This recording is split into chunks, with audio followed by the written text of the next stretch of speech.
All right, so back here on Jen's truck, we let her sit overnight. You guys saw Scotty take care of the radio fitment, which is way nicer now. And if you guys recall yesterday, I was under the assumption that the ram was leaking a little bit.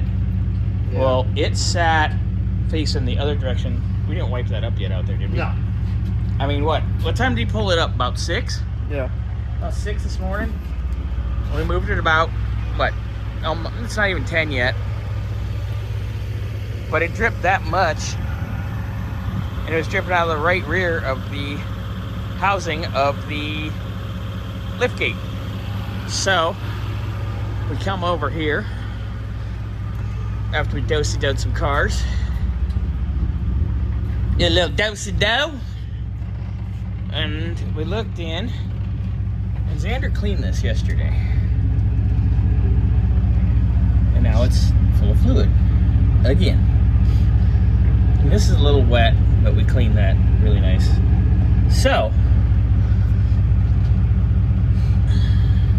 you guys want to cycle it once? Going down. Oh, we lose our light. Dope. All right, now make it work. Make it work. Ready? Yep. Whoa!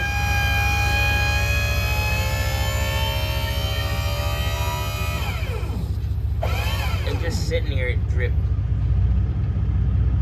So it's coming out of the ram. I know we discussed that it has a small leak out of the ram. So Jennifer, let me know. I mean, it'll be down a while if we have to pull that and get that rebuilt. I mean, for right now, we can just give you fluid as well, and you can just top it off. But I know you need to use it, so. And that's not exactly the easiest thing to pull and redo. But it stays up, it goes down, it doesn't fall anymore. It actually does a lot better since we started playing with it. Yeah, it's much better now than it was. So, I want to check the AC pressures. I want to have you see this video, and we will go from there.